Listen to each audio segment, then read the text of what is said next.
안녕하십니까. 오늘은 홍인대사의 지시를 받은 대중들이 각자 자기 방으로 들어가서 자기가 불법의 대의를 체득한 경지에서 반야의 지혜로 자기의 독자적인 깨달음의 경지를 표현하는 깨달음의 노래를 지어라 라고 하는 지시를 받았죠. 그 지시를 받고 이제 대중들이 움직이고 있는 모습을 이렇게 전하고 있습니다. 교재 50쪽 보겠습니다. 수행자들이 오조 홍인 문화에 모인 수행자들이 오조 홍인 화상의 지시를 받고 처분이라고 하는 것은 그러한 지시를 받은 것을 말합니다. 각자 자기 방으로 되돌아와서 서로 말하기를 우리들이 마음을 가다듬고 애써서 깨달음의 노래를 지어서 오조 홍인 화상에게 올릴 필요는 없다. 왜냐하면 신수상자는 우리들의 교수사가 아닌가. 그 모든 대중을 지도하는 스승의 역할로서 이제 교수사가 아닌가. 신수상자가 오조 화상으로부터 불법을 이어받게 된 이후에 우리들은 신수상자의 가르침을 받아서 신수상자를 의지해서 수행하면 되니까 굳이 우리가 지금 애를 써서 각자 깨달음의 노래를 지어서 바칠 필요가 뭐 있겠느냐. 이렇게 서로 이제 대화를 하게 된 거죠. 그래서 이제 모든 대중들이 개송을 지을 생각을 하지 않고 각자 마음을 푹 놓고 깨달음의 노래를 지어 바치려고도 하지 않았다 하는 이야기입니다. 요건 이제 그 당시에 그 대중들의 그 마음의 움직임을 분위기를 이렇게 지금 이렇게 표현하고 있죠. 객관적인 입장에서 이제 작자가 표현하고 있는 겁니다. 그 신수상자가 교수사라고 하는 것은 홍인의 문화에서는 언제 어디서라도 신수가 수제자로 등장하고 있습니다.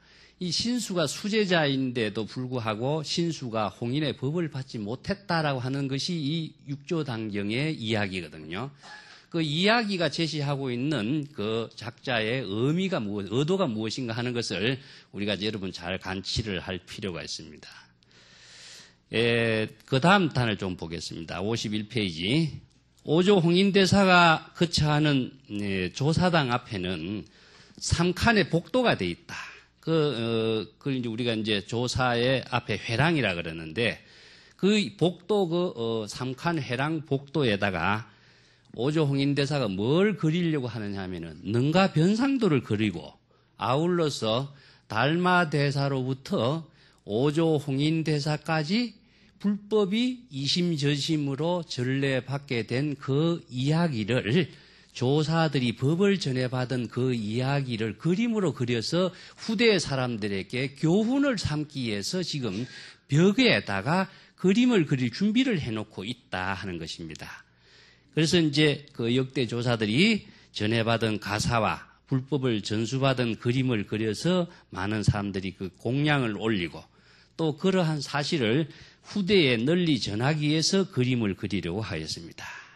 그래서 이미 유명한 화가라고 하는 노진이라고 하는 화가를 초청해서 그 그림을 그릴 벽을 이제 미리 한번 살펴보고 내일에 딱 이 그림을 그리려고 착수를 하려고 지금 준비를 하고 있다. 자, 이것이 이제 앞으로 전개될 그 깨달음의 노래를 지어서 신수가 그 벽에다가 쓰게 된 그 산유의 배경을 지금 분위기를 전체를 지금 객관적으로 전하고 있는 것이죠. 여기서 회랑이라고 하는 것은 조사당 앞에 전해지고 있는 복도를 말하고 있는데 이 복도에 3칸 벽이 있었다는 거죠. 이 3칸 벽에다가 뭘 그렸냐면은 능가 변상도를 그렸다. 능가경의 변상도입니다. 왜 능가경의 변상도를 그리려고 하는가 하는 것이 이제 그 다음에 조사의 법을 전해받은 조사의 전법 계보를 그림으로 그렸다. 그림을 하려고 있는 참이다. 이 중국인들은요, 언어 문자로서 전할 수 없는 것은 그림으로 표현하는 방법을 취득하는 것이 많습니다. 주역에서 자기의 마음의 모든 생각을 어느 문자로 다 표현할 수가 없다. 그렇기 때문에 부득이해서 그림으로서나 아니면은 모양을 통해서 제시하고 있다. 주역에서 우리가 괴를 이야기하고 있죠. 괴상을 이야기하고 있는데 이 괴상이라고 하는 것은 어느 문자로 표현할 수 없는 경지를 그림으로 표현한 하나의 중국인들의 지혜라고 할 수 있습니다. 그래서 선에서도 불림문자라는 말 쓰죠. 불림문자라는 말 자체를 잘못 이해한다면 어느 문자를 선에서는 사용하지 않는다라고 하는 말로 이해하는 사람이 상당히 많은데 이것은 이제 잘못 이해하기 때문에 그런 이야기가 되는 것이고 어느 문자 그 자체는 무엇이냐? 깨달음의 세계, 우리들이 각자 깨달음의 경지, 깨달음의 그 불가사의한 세계에는 어느 문자로서 표현할 수 없고 언어로서 나타낼 수 없다. 그래서 불림 문자를 쓰는 겁니다. 문자 반야라고 하는 말이 있어요. 그 반야는 세 가지가 있는데 문자 반야라고 하는 것은 방편 반야라고 그럽니다. 방편으로 제시한 언어 문자를 사용하지 않고서는 반야의 지혜를 체득할 수가 없어요. 그래서 문자 반야라는 말씀. 두 번째는 무엇이냐? 관조 반야라고 그럽니다. 이 언어 문자의 가르침을 통해서 그 언어 문자가 제시하고 있는 가르침의 내용이 무엇인가 하는 것을 깊이 지혜로 사유하는 것을 관조 반야라고 그래요. 세 번째는 무엇이냐? 언어 문자가 제시하고 있는 진실을 실상, 참된 깨달음의 세계가 어떤 것인가? 실상 반야라고 합니다. 이 세 가지를 반야의 세 가지라고 그러는데 문자가 없으면 지혜를 체득할 수가 없어요. 우리가 이게 뭡니까? 방편이란 말 쓰죠. 달을 가리키는 손가락이 없으면 달을 볼 수 없다라고 하는 것이고 뗏목이 없으면은 그 고해를 건너갈 수 없다라고 하는 것으로서 전 방편을 이야기하는데 방편을 부정하는 것은 불교에서는 잘못된 겁니다. 방편을 무진장 사용하면서도 방편의 언어 문자에 걸리지 않는 경지를 체득하는 것이 불법의 가르침이에요. 그래서 언어 문자로 표현할 수 없는 경지는 부득이 무슨 그림을 쓴 중국인들은 그림을 표현해요. 이것을 이제 변상도라는 말을 쓰는데 이 변상도라고 하는 말이 중국 사람들은 논리적인 표현이 부족하기 때문에 이러한 방법을 사용했다라고 볼 수 있어요. 직관적으로 모든 사물을 파악하는 것이죠. 제가 전에 한번 이야기를 했을 겁니다. 중국인들은 인도인들과의 사유 방법이 좀 달라서 논리가 빈약하다. 논리가 빈약하다라고 하는 것은 사고를 정확하게 논리적으로 이해하기보다도 현실적으로 직관을 통해서 사물에서 제시하고 있는 사실을 바로 현상적으로 받아들여서 이해하는 방법을 중국인들은 우리 한국인들도 마찬가지입니다. 그래서 인도에서 전래된 경전의 언어 문자로 정확하게 제시하고 있는 가르침을 중국인들이 이해하기가 상당히 어려워. 그래서 경전을 잘 아는 사람이 경전의 내용을 쉽게 이해할 수 있도록 먼저 뭘 제시했느냐 하면 변문이라고 하는 걸 제시했습니다. 이 변문이라고 하는 것은 경전의 변문이라고 하는 것은 경전의 이야기입니다. 이야기. 그 육조단경도 사실은 이러한 형태를 갖고 있는 하나의 일종이라고 할 수 있습니다. 그래서 유마경 이야기, 유마경의 내용을 경전을 통해 잘 이해하기 어렵지만은 경전의 내용을 잘 파악한 사람이 유마경을 이야기책으로 엮어서 쭉 전달하면은 쉽게 이해를 할 수 있죠. 이런 이야기책이 있고 또 하나는 이야기 경전 앞에 붙이는 그림이 뭐냐? 변상도라고 하는 것이 있어요. 여러분들 우리 절에 가면은 탱화 있죠? 탱화라든가 경전 앞에는 반드시 중국 사람들이 하나의 그림을 이렇게 그려놨어요. 그것이 뭐냐? 변상도라고 하는 것인데 경전의 한 품, 경전 전체의 내용을 한 폭의 그림으로 그린 것을 변상도라고 합니다. 그러면 그림만 딱 보면 뭡니까? 서가모니 부처님이 영상해상에서 설법한 내용을 한 폭의 그림으로 딱 보면 법화경의 내용을 영상해상도라 그러죠? 그러면 영상해상도에서 부처님이 설하고 있는 내용을 한 폭의 그림으로 제시하니까 그림을 봄으로 해서 쉽게 이해를 하죠. 이와 같은 방법을 중국인들이 많이 사용했는데 그래서 모든 경전에는 변상도를 그리기 시작한 것이 중국입니다.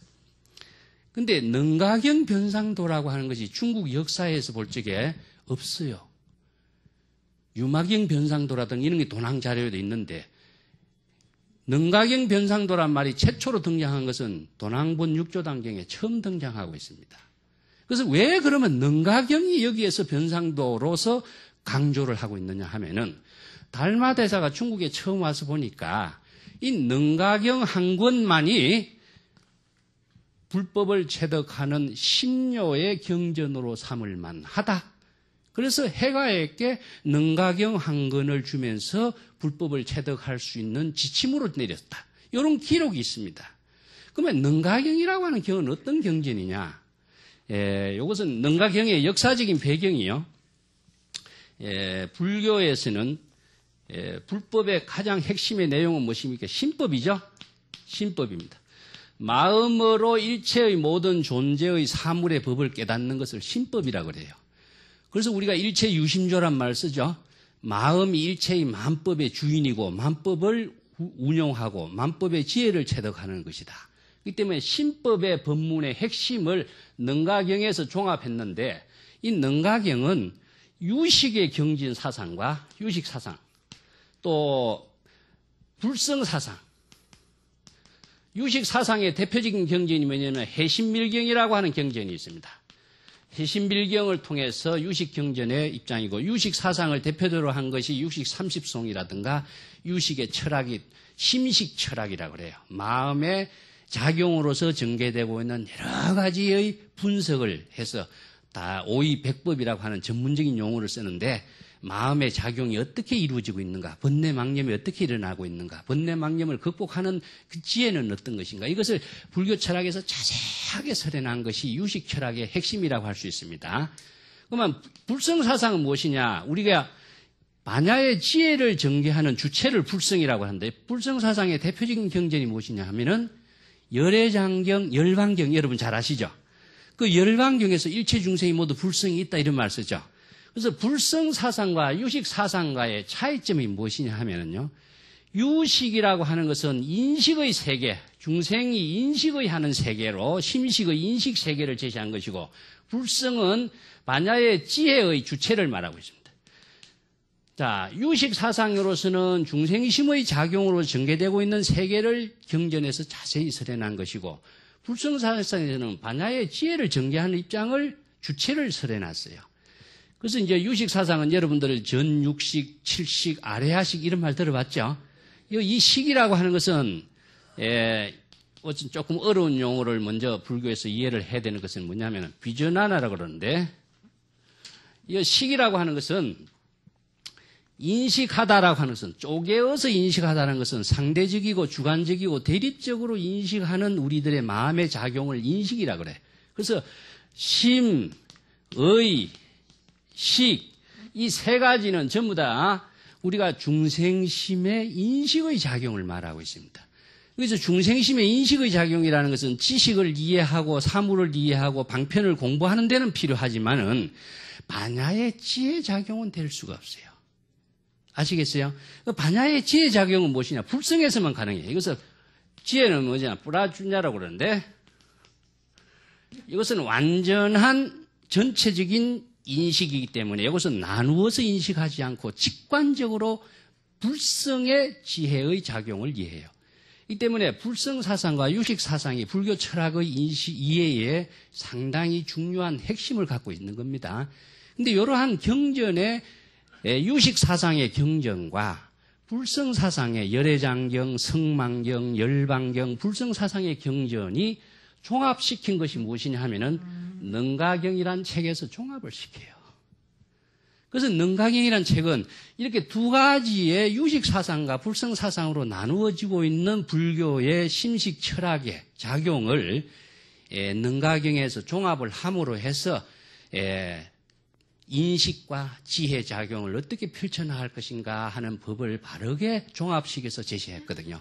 그러니까 이것이 중국의 능가경이 전래되면서 능가경을 토대로 해서 불성사상과 유식사상을 종합해서 심식의, 신법의 모든 불법의 가르침을 바르게 이해할 수 있는 기준으로 제시했다. 북종선에서는 능가경을 중심으로 해서 소위 경전으로 삼았다. 자, 이걸 여러분 이해하세요. 북종선에서는 능가경을 소위 경전으로 삼았다. 근데 남종선에서는 무슨 경전이죠? 자, 남종선에서는 금강경이다. 여기에서 북종선에서 남종선으로 전래되는 사상사적인 흐름, 능가경과 금강경과의 남종의 선사상의 차이점을 강조하기 위해서 지금 능가경을 여기서 먼저 제시하고 있습니다. 아시겠죠? 자, 북종선보다도 남종선이, 능가경보다도 금강경이 동교의 남종의 법문을 차원 높게 제시하고 있다라고 하는 것을 지금 미리 역사적인 배경을 지금 쫙 깔아두고 있는 겁니다. 그래서 변상도라고 하는 것도 하나의 능가 변상도도 불교의 사상에서 볼 적에는 이것은 유상의 종교가 됩니다. 다음에 조사가 달마조사부터 5조 홍인대사에게 불법이 전래된 역사적인 사실, 전법의 사실도 유상의 종교죠. 제가 지난 시간에도 이야기했습니다. 자, 이러한 어떤 형체가 없고 모양이 없는 종교, 깨달음의 세계를 이루어 나가도록 제시하고 있는 남종 동교에서 모양과 형체가 있는 종교의 현상을 제시하고 있는 것은 불법 사상에서 볼 때는 어떻습니까? 맞지 않죠? 이것을 비판하기 위해서 지금 먼저 제시하고 있는 겁니다. 자, 이것을 비판하고 있는 부분이 다음 단에 나오고 있는데, 이러한 유상의 종교가 불교의 본질인 것처럼 본다면은 우리가 금강경과 육조단경을 보는 사람은 또 다른 착각에 떨어지도록 되어 있어요. 이 때문에 불법의 공부의 근본은 무엇이냐? 법이라고 하는 것인데, 이 법을 토대로 해서 판단할 수 있는 능력을 갖고 있는 것을 뭐냐? 지혜라고 그래요. 이게 육조단경에서 주장했으니까 육조단경의 말만 무조건 따른다. 어느 스님이 주장했으니까 그 말만 따른다 하면은 자기의 법이 없는 거죠. 불법의 대의를 체득한 독자적인 안목의 지혜가 없는 거예요. 여기에서 심계를 제시했는데 홍인이 제자들에게 심계를 제시하라고 했어요. 깨달음의 노래입니다. 이것은 뭐냐면 심계라는 자기의 독자적인 불심을 깨달음의 경지에서 읊은 개송인데, 이것은 어떠냐? 법을 깨달은 거예요. 법을 깨닫는 주체가 무엇이냐? 불성이고, 불성의 개송으로서 깨달음의 경지를 노래로 표현하는 것이 뭡니까? 지혜죠. 그래서 불성의 지혜 작용으로 표현할 수 있는 능력을, 독자적인 안목을 갖춘 사람만이 깨달음의 노래를 제시해 줄 수가 있다. 그런 사람은 제시하라. 이렇게 문제를 제시한 거거든요. 그래서 대중들이 독자적인 안목을 제시하는 사람이 없었다. 왜냐? 신수대사가 제시하리라고 믿기 때문에. 그래서 신수대사가 법을 이어받고 난 뒤에 우리가 신수대사의 지도를 받고 가르침을 받고 그분의 불법을 공부하면 될 거 아니냐. 이렇게 지금 대중이 안이하게 생각하죠. 제가 중국 선종의 역사를 공부하면서 수없이 많은 어록이라든가 이런 인언을 조사해 보면은요, 당대 최성기에 한 300년 동안에 선성의 숫자가 한 20몇만 명이 되리라고 봐요. 그 많은 20몇만 명이 넘는 숫자 가운데서 법을 설할 수 있는 사람은 몇십 명에 불과하지 않느냐. 아니면 조금 더 낮게 이야기한다면 한 몇천 명에 불과합니다. 그만큼 법을 설할 수 있는 능력을 갖춘 사람은요, 독자적인 안목이 없습니다. 안목이 없는 사람은 법을 설할 수가 없어요. 이것이 얼만큼 중요한가. 그래서 여기에서 이제 법에 의거해서 수행을 하고 법을 설하는 그 사람이 부처나 보살이고, 법에 의해서 깨달음의 세계를 전개하는 사람을 우리가 수행자라고 하고, 불교에서는 모든 것을 법을 두고 있습니다. 그런데 이 법이 어떤 법이냐? 신법이다. 다른 법이 아니고 신법이다. 왜 신법이냐? 모든 법의 주체, 법을 인식하고 사물을 인식하고 대상을 인식하는 주체가 우리가 무엇이죠? 마음이죠. 마음이 법을 깨닫고 마음이 법을 초월할 수 있는 힘과 지혜를 갖고 있는 것이지 어떤 절대적인 존재가 따로 존재하지 않는 거예요. 그렇기 때문에 자, 이 신법을 깨닫는 그 지혜가 불성의 반야지혜인데, 그러한 사람만이 읊을 수 있는 경지의 노래를 제시한 것이 신계다. 신계라고 하는 그 깨달음의 노래입니다. 깨달음의 노래가 독자적으로 나올 수 있느냐. 나중에 선생들이 오도송이란 말을 쓰죠. 이 깨달음의 노래입니다. 이것을 육조단경에서는 신계라고 그랬어요. 나중에 선생들이 이제 오도성이 읊었다. 경허선사가 오도성을 읊었다. 뭐 이런 그 개송을 자기의 깨달음의 경지를 시로 읊은 건데 여기 선시의 효시라고 할 수 있습니다. 이 부분이 심계라고 하는 것이 선문학의 효시라고 할 수 있는 것이 육조단경이라고 한 책이라고 한다면은 그 가운데서도 선시의 효시라고 할 수 있는 것이 심계라고 하는 것인데 예를 들어서 일반의 사람들이 읊은 시는 감정의 표현이 중심이 되고 있죠.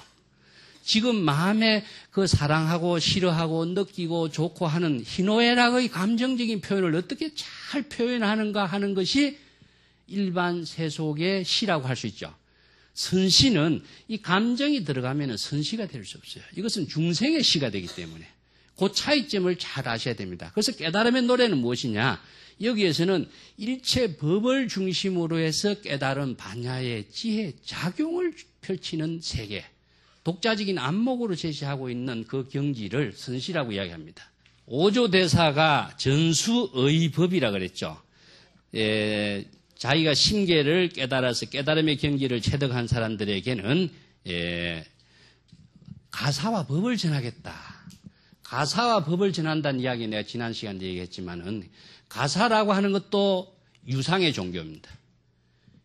또 법이라고 하는 것이 전한다라고 하는 것. 자, 오늘 제가 여러분들에게 과제를 하나 줄 테니까 불교 공부하는데 잘 여러분들이 깊이 생각하고 사유해 보십시오. 전법이라든가 법을 전한다는 전법이란 말이 있습니다. 누구누구의 법을 전해받았다 이런 말 많이 쓰죠. 달마대사의 법을 5조 홍인까지 전해받았고 6조 해능까지 전해받았다. 전법입니다. 법을 전해받았다라고 하는 내용이 무엇인가. 다음에 덕법이란 말이 나옵니다. 법을 얻었다 아니면은 덕도, 도를 얻었다 이런 말을 쓰는데 법을 얻고 도를 얻었다라고 하는 내용이 무엇인가. 이것을 여러분들이 과제로 갖고 있어야 됩니다. 수시로 생각을 해보셔야 돼요. 여기 모든 참선 공부의 사유의 근거 문제가 무엇이냐. 이 법인데 법을 전했다는 것은 어떤 것이냐. 법이 전할 수 있는 물건인가. 법을 얻었다든가 그럼 얻을 수 있는 법이 있느냐. 이 문제가 나오죠. 이것을 화두라고 그래요. 이 문제에 대한 여러분들이 확실한 안목이 없으면 의문이 생기죠. 이것을 의심이라고 그럽니다. 이거 문제의식인 거예요. 구도적인 문제의심을 의심이라고 그럽니다. 아시겠죠? 구도적인 문제의식에 있어야만이 반야의 지혜와 지혜의 작용으로서 참선 수행이 되는 것이지 단순한 의심을 하면 어떻습니까? 중생심으로 떨어져 버려요. 지혜가 생기는 것도 아니고 자기의 지혜로운 삶의 변화를 만들어가는 힘도 없고 단순한 의심에 떨어지면 중생으로서의 자기 삶밖에 이루어지지 않습니다. 그래서 이게 구도적인 문제의식을 갖고 있다. 이 문제의식을 여러분들이 갖고 있어야 우리가 공부를 하는 거예요. 여러분들이 이 과제를 잘 가지고 시시때때로 정진을 하는 시간을 한번 가져보시기 바랍니다.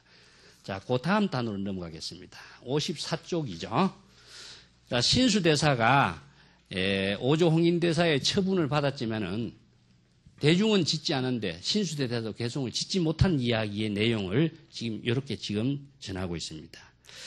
신수대상자는 깊이 사유했습니다. 이 사유하다, 깊이 생각하다. 무엇을 생각했느냐? 모든 사람들이 홍인 화상의 지시를 받아서 깨달음의 노래를 짓지 않는다. 화상께 올리지 않는다. 하는 이러한 이야기가 수군되고 있는데 이렇게 대중들이 개송을 짓지 않는 것은 나를 믿고 있기 때문이다. 내가 교수사고 신수문화의 최고의 제자이기 때문에 내가 법을 받도록 하기 위해서 기대를 하고 있기 때문이다. 그래서 만약에 나도 깨달음의 노래, 신계를 지어서 올리지 않는다면은 5조 홍인화상이 어떻게 내 심중에 견해가 얕고 견해가 깊고 지혜가 있고 지혜가 없고 하는 그 경지를 살필 수가 있는가. 우리가 객관적으로 법을 저 사람의 지혜가 있다 지혜가 없다라고 하는 것은 그 사람이 제시한 심계 깨달음의 노래 즉 이것을 토대로 해서 안목이 있다 없다 판단할 수가 있습니다. 각자 자기 마음을 갖고 있는데 표현이 없는데 남이 어떻게 파악할 수 없죠. 그래서 남이 객관적으로 파악을 할 수 있도록 하기 위해서는 객관적으로 자기의 깨달음의 경지를 표현하지 않으면 파악할 수가 없어요. 그래서 자기가 나는 마땅히 대중들이 짓지 않으니까 나는 깨달음의 노래를 지어서 자기의 견해를 화상에게 바쳐 올려야 되겠다. 자기의 깨달음의 경지를 제시해야 되겠다. 이런 의지를 보인 것이죠. 내가 지금 개송을 지어 올리는 것은 불법을 구하는 것이다. 불법을 구하는 것은 옳은 내 할 일이지만은 내가 이 개송을 지어 바쳐서 육조라고 하는 조사의 지위를 탐하는 것은 옳지 못한 것이 아니냐. 자기 마음속에 갈등을 하는 겁니다. 또한 이것은 도리어 조사의 지위를 탐하는 것은 범부의 마음으로 저 성스러운 조사의 지위를 탈취하는 것과 같은 것이니 그러나 만약에 깨달음의 노래를 내가 지어서 오조화상에게 올리지 않는다면 끝내 오조화상의 불법을 전해받을 수가 없는 것이다. 그렇죠? 그 자기의 심중 갈등을 그대로 지금 당경의 작자가 이해했는데 여기에서도 문제점이 무엇이냐 하면은 범부의 마음으로 성인의 쥐를 탈취하는 것, 이것이 지금 당경의 문학 작품에서만 표현할 수 있는 말입니다. 아시겠죠? 요 표현을 여러분 조금 주의 깊게 생각하시기 바랍니다. 자, 그리고 이렇게 한참을 생각하니 참으로 어려운 일이다라고 하는 자기의 생각을 표현하고 있어요. 또 오조화상에게 자기가 지은 깨달음의 노래를 지어서 개송으로 바치지 않는다면 어떻게 내가 법을 얻을 수가 있겠느냐. 여기서 덕법이란 말이 나오죠. 근데 깊은 밤 삼경에 이르러서 다른 사람들이 아무도 눈치채지 못한 틈을 타서 드디어 남쪽 복도 회랑 중간 벽에다가 3칸의 회랑 벽에 그림 그리려고 해놨는데 그 중간 벽에다가 자기의 깨달음의 심계를 지어서 제시하여 가사와 불법을 구하여야 되겠다라고 결심해요. 오조홍인회사님께 직접 가서 자기가 깨달음의 노래를 일러 바치면 되는데 자신이 없죠. 자신이 없으니까 간접적으로 지금 자기의 깨달음의 경지를 지어 바치는 방법이 무엇이냐. 그림 그리려고 준비했던 그 벽에다가 자기가 써자. 그런 결심을 하게 된 것을 이야기한 겁니다. 그리고 만약에 오조화상이 내가 지은 이 깨달음의 노래 개송을 보시고 나의 개송에 대해서 언급을 하면서 만약에 나를 찾거나 또 나를 내가 지은 것이 아니냐 한다면은 내가 찾아가서 이 개송은 제가 지은 것입니다. 그때는 솔직하게 이야기하리라. 그런 이제 신수의 심중의 갈등을 표현한 것이죠.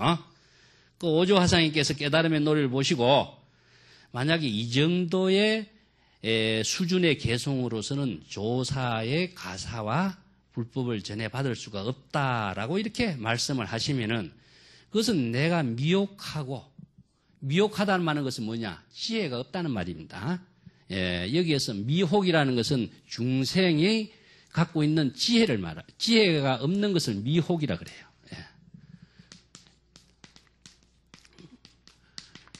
미혹은 무엇이냐? 반면 무명으로 해서 지혜가 없는 것을 말하고 있습니다. 그래서 미혹에 의해서 우리가 뭘 짓고 있느냐 하면은 업을 짓고 있는 거거든요.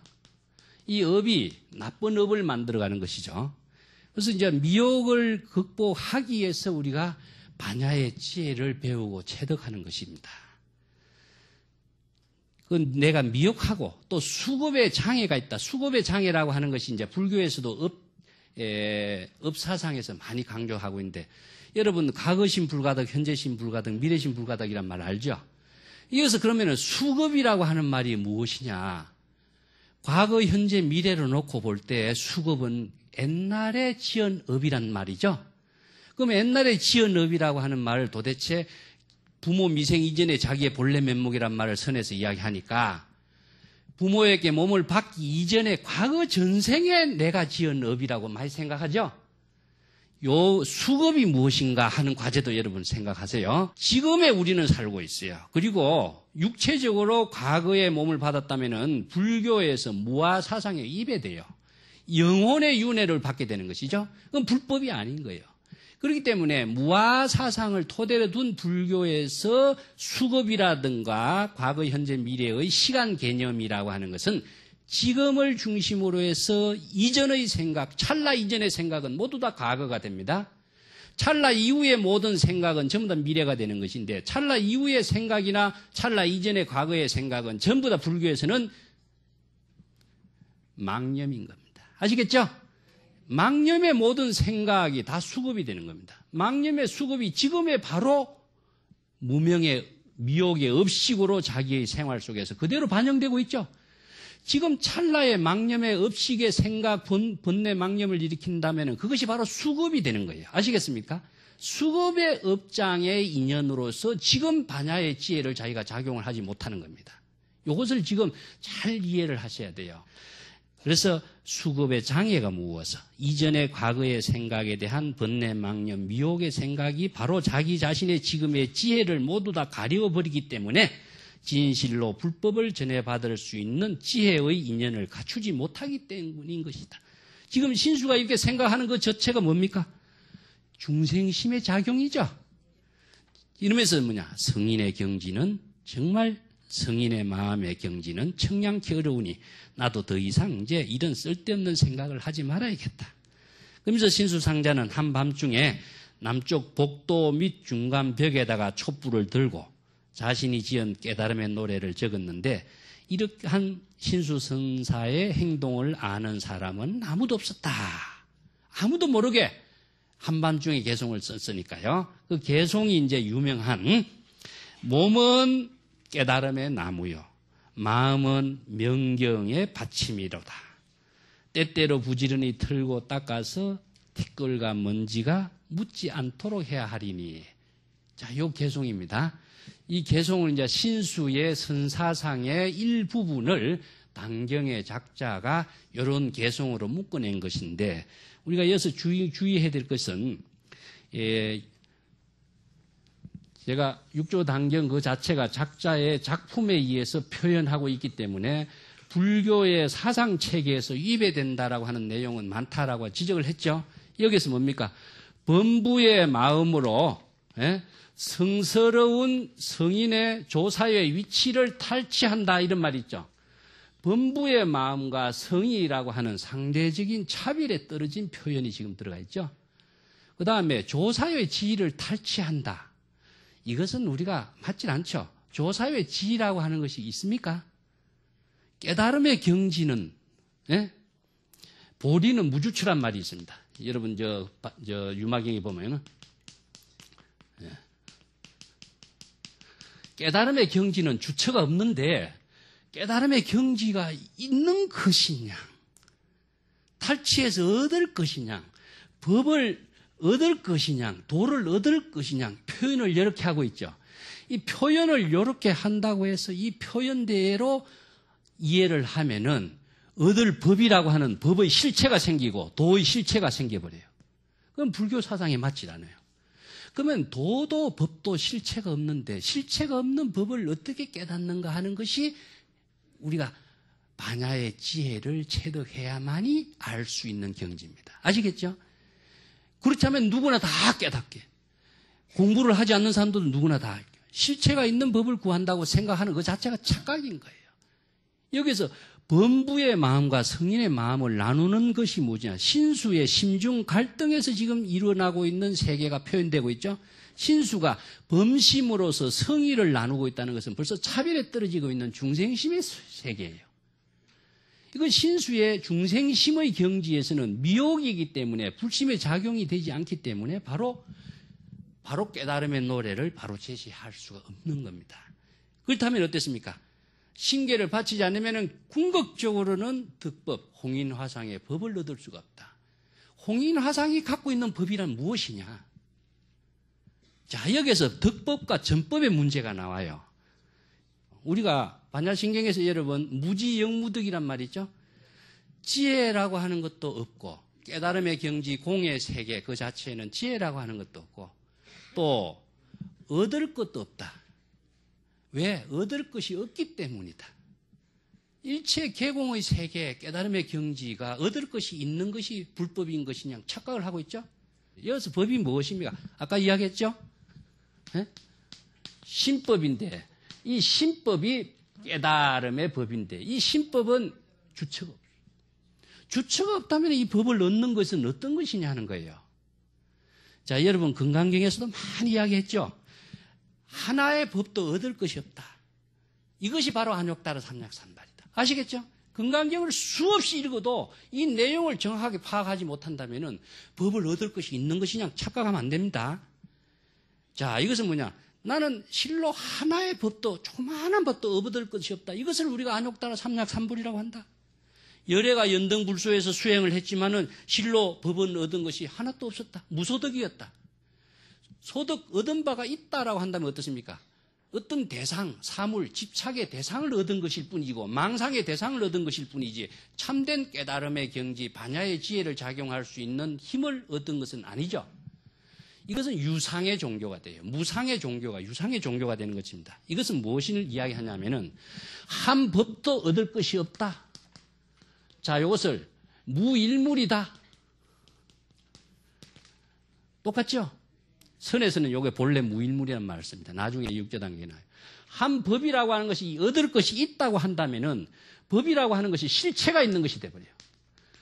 실체가 없는 법을 설하는 것이 반야의 지혜의 법인데 실체가 있는 법이냥 설한다면 어떻습니까? 전부 다 실체 있는 유상의 종교, 어떤 집착의 대상에 떨어진 중생이 되고 있다는 모습인 겁니다. 이 때문에 무일물의 경지가 뭐냐? 바로 공의 경지. 즉 공의 경지는 마음의 일체의 모든 한 법, 한 물건, 한 번뇌 망념, 집착의 생각 모든 것을 다 비워진 그 경지가 바로 깨달음의 경지고 그 마음의 빈 경지를 주체가 없는 깨달음의 세계라고. 그래서 깨달음은 무주체다. 이것은 무슨 말이냐 하면은요. 우리가 깨달음에 그렇다면 수행이라든가 깨달음의 정덕이 육조 해능과 그 대화에서 나와요. 그렇다면은 수행이 필요하냐, 깨달음을 필요하냐? 수행과 깨달음을 필요하지 않는 것은 아니지만은 수행과 깨달음이라는 생각과 분별 의식을 갖고 있는 한 올바른 수행과 깨달음은 될 수가 없다 이야기하는 겁니다. 그러면 우리가 끊임없이 수행을 하면서도 도를 얻고 불법을 얻고 반야의 지혜를 얻었고 체득했다고 할지라도 체득했다라고 하는 분별적인 의식이 남아있는 한 그것은 체득이 아닌 것이다. 아시겠죠? 주체가 있으면 안 된다 이겁니다. 얻은 것이 있다, 주체가 있다. 그래서 무상무주, 육조 단계에서 가장 강조하는 것이 무상무주인데 건강경에서 이야기하는 어떤 마음의 모양을 두거나 어떤 마음의 주체를 만들거나 하면은 전부 다 바로 중생이 돼버리는 겁니다. 깨달음의 세계가 될 수가 없죠. 이것을 지금 무주처, 무소득, 무소유 이런 말을 쓰는 거예요. 이 용어 자체를 우리가 좀 이해하기가 좀 어렵습니다만 이것을 정확하게 이해하지 않는 한 바른 불법을 공부하고 선의 사상을 공부하는 것은 어렵습니다. 이 때문에 여기서 불법의 대의를 체득하는 사람은 궁극적으로 무엇이냐? 반야바라밀이라고 하는 육조단경 제목에서 나왔죠. 항상 여러분들이 과제를 내가졌습니다. 불법의 대의. 불법의 대의가 무엇이냐? 신법으로서 체득하는 불법의 대의는 마음을 비우는 것이다. 비우는 것을 뭘 비운다 그랬죠? 한 생각의 번뇌 망념을 모든 것을 비우는 것을 공의 실천이라고 그래요. 이게 불법의 대의입니다. 비우는 것이다. 반야바라밀을 체득하는 방법은 마음의 번뇌 망념을 비우는 것이다. 그래서 육조단경에서 자선의 실천에서 비우는 방법에 대해서 이제 앞으로 실천 방법이 나와요. 이건 대성불교 근본 사상으로서 불법의 대의는 뭐냐? 비우는 것이다. 여기서 번뇌 망념 일물, 무일물의 경지, 또 무주처의 경지를 모든 생각, 어떤 생각, 얻었다, 깨달음을 체득했다, 산소식했다, 무슨 생각을 하는까지도 비워야 돼. 자기가 갖고 있으면은 이건 비운 것이 아니야. 비웠을 적에 무엇이냐? 반야의 지혜가, 여여한 반야의 지혜가 작용된다. 비운 그 상태가 우리가 불성이라고 하고, 마음을 텅 비운 상태를 불성, 불심이라고 하고, 이것을 견성이라고 그래. 비운 그 상태를 견성이라고 하고, 불성에 비워진 그 경지에서 반야의 지혜가 작용하고 있다. 이것을 불법의 대의라고 한다. 이것을 완전하게 자기 자신의 지혜로서 체득하지 못한 사람은 이 경지에서 깨달음의 노래가 나올 수가 없는 거예요. 이게 신수가 지은 여러 가지 마음속에서 갈등에서 일어나고 있는 중생심의 작용만이 일어날 수밖에 없는 거예요. 중생심의 작용으로 지은 신수의 개송이 무엇이냐? 몸은 보리수요, 마음은 명경이요.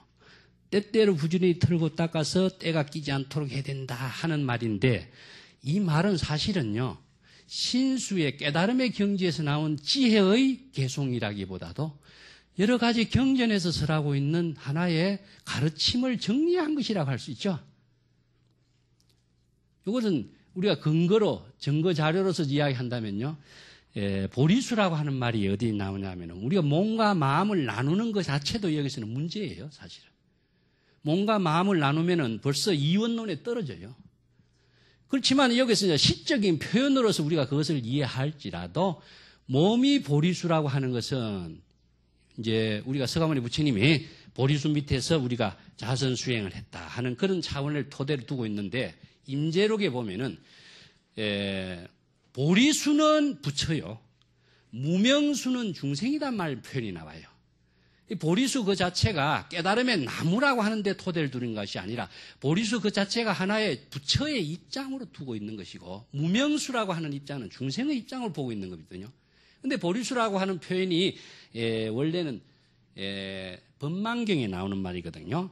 법망경에서 보리수란 말이 보리수에 앉아서 불도를 이룬다. 서가모니 부처님이 보리수에 앉아서 불도를 이룬 그것을 토대로 해서 이제 보리수란 말을 쓰는데, 육조 단경에서는 몸을 보리수에다가 비유했다.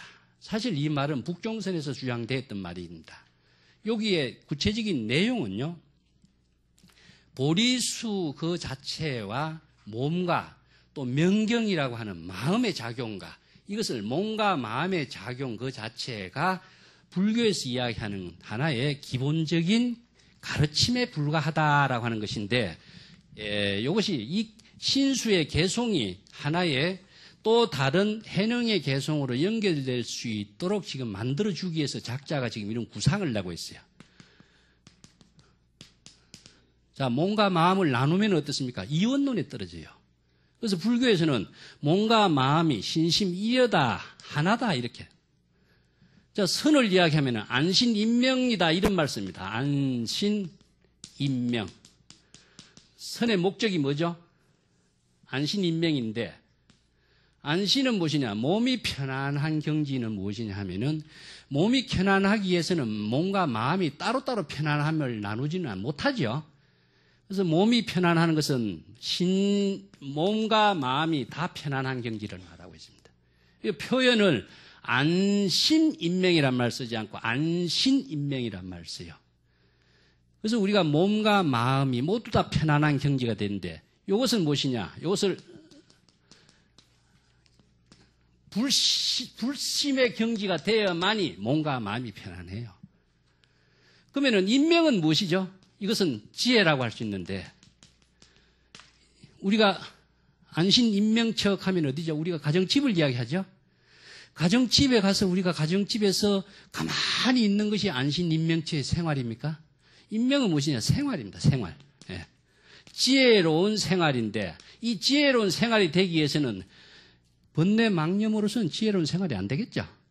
이 때문에 불심의 지혜로운 생활이 되도록 하는 것이 안신인명이란 말씀입니다. 여기서 신수의 개성은 무엇이냐? 몸과 마음이 편안한 가운데, 몸은 깨달음의 나무, 마음은 지혜의 거울과 같은 것. 이것을 항상 몸과 마음을 편안하게 먼지가 떼지 않도록 부지런히 털고 닦아서 부지런히 수행하라. 이 한마디의 개송의 경책의 말씀에 불과하죠. 이것이 신수가 제시하고 있는, 북종선에서 제시하고 있는 선의 하나의 가르침이다라고 말씀드릴 수가 있습니다.